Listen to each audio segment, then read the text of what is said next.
এরাও দেয় নাই। তার মানে এরা ক্ষমতার কাছে বিক্রি হয়েছে, এরা টাকার কাছে বিক্রি হয়েছে, এরা ডলারের কাছে বিক্রি হয়েছে, এরা আসলে ডলারের কাছে বিক্রি হনেওয়ালা, কারণ এদের প্রকৃতপক্ষে ইমান নাই। অনেক সেকুলার দল তারাই তো তাদেরকে ভোট দিল, তাহলে তোমরা তো ওদের চাইতেও মানে নিচু মানের, ওদের চাইতেও নিকৃষ্ট। তো এরা প্রকৃতপক্ষে ইমানদার না, এরা প্রকৃতপক্ষে মুসলিম না।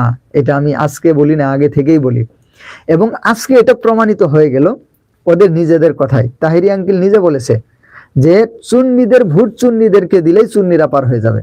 তার মানে সুন্নিদের ভোট সুন্নিদেরকে দেয় নাই।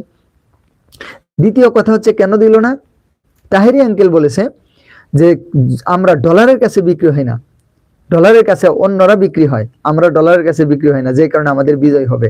তার মানে ডলারের কাছে বিক্রি না হয়ে সুন্নির ভোট সুন্নিদেরকে দিলে সুন্নিরা বিজয় হইতো। তার মানে এরা যেহেতু বিজয় হয় নাই, তার মানে ওদের ভোট দেয় নাই, আর ভোট দেয় নাই মানে ডলারের কাছে বিক্রি হয়েছে, টাকার কাছে বিক্রি হয়েছে, অন্য দলের টাকা খাইছে, এই জন্য ভোট দেয় নাই।